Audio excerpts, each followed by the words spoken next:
The experience here in El Paso has been fantastic for our players and our staff and our families. The hospitality has been amazing. The events have been tremendous. The barbecue the first night, and then yesterday our players got a chance to go to Fort Bliss and spend some time with the troops. And then we had a great dinner last night, some fun entertainment. Tonight we've got another event scheduled.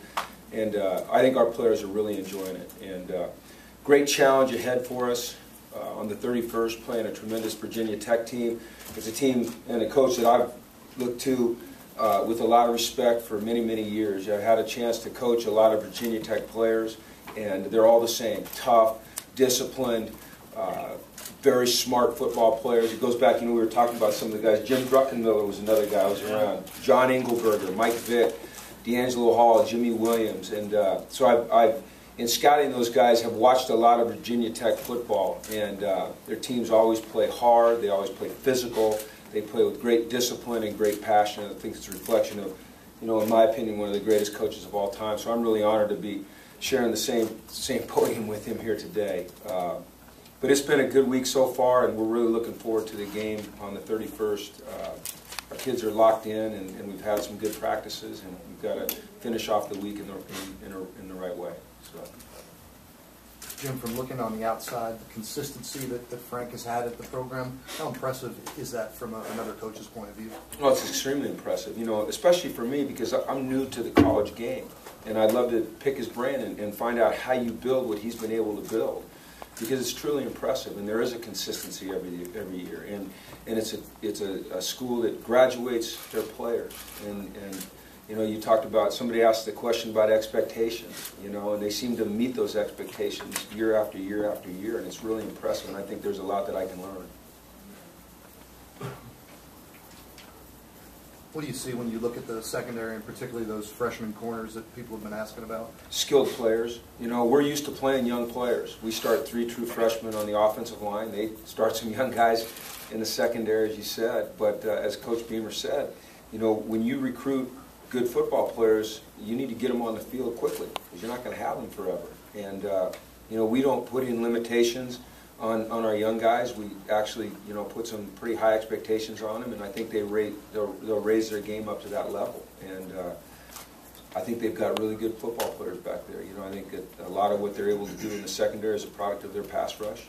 Somebody asked about that defensive front, and those guys go after it. They play hard. They're reckless. They create problems for you. Coach, can you speak to Miles Jack and what he was able to do this year? Did he surpass maybe even your expectations for him? I know the running back position sort of happened because of injuries and so forth, but did he surprise you at all? I'd be lying if I didn't say yes, but not as much as people might think. I've known Miles since he was about 11 or 12 years old, so I've seen him grow up. And he's an incredibly talented young man who works very, very hard and has a high football IQ. For us, it was just a matter of finding the right time to use him on both sides of the ball. I think sometimes you can overwhelm a young player if you ask them to do too much too soon. We wanted him to really learn the linebacker position and start to have some success there before we expanded his role on the offense. I think we were all fairly surprised when we put him in the Arizona game and he ran 6 times for 120 yards. That just, that would surprise you no matter who it was. But then again, you've got to be careful, how much you ask them to do, because you can put too much of a burden on them and then they're not good at anything. So, but he's a tremendously talented young man. What about the matchup with their defense? How do you go about attacking? Somebody said that was success. Well, you've got one of the top defenses in the country, and it's a great challenge for us. And number one, we've got to block up that front, and with our young offensive line, that's no easy task. We've got to try to find ways to run the football. We've got to find ways to protect our quarterback and get open against an excellent secondary. So I think it always comes back to doing what you do best. You prepare for your opponent, you prepare for their schemes, but then you've got to go out there on game day and you've got to execute to your standards. So that's what we'll try to do. Jim, Frank's son is on the staff there. And just curious, as a guy who worked for his father, what are the pros and cons of that, and how was that experience for you? Well, I've actually known Shane for longer than I've known Coach, so we talked last night. For me, it was a great experience. I loved working with my dad. I thought it was unique. It wasn't easy. You know, my dad can be a little bit of a hard ass at times, as we all know, and he didn't treat me any differently. Well, maybe he did treat me differently than the other coaches, but it was a rewarding experience for me, just to be able to share those moments, whether they were good or bad, to be there for him when things weren't going as well as maybe we'd expected, to be there with him when we were sharing some of the successes that we shared. I wouldn't have traded it for anything. I loved every minute of it. Jim, Jake Brendel acted, and we asked him about his season this year, and he said he was kind of disappointed with how it had turned out, just with the snap issues and stuff. How do you evaluate his season, and what has he kind of meant to that young offensive line?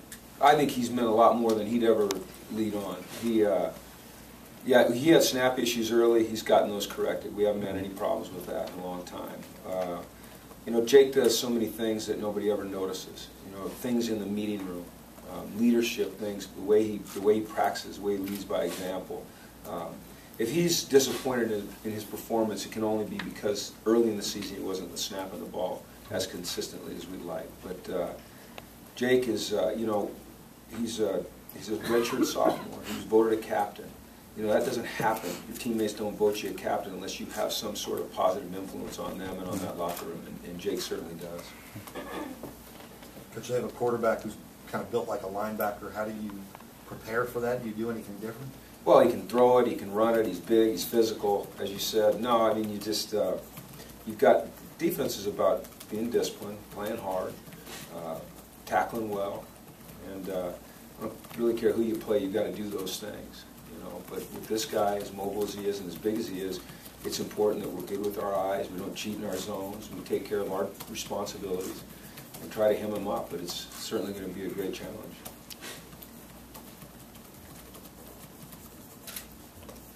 Okay, thank you, everybody.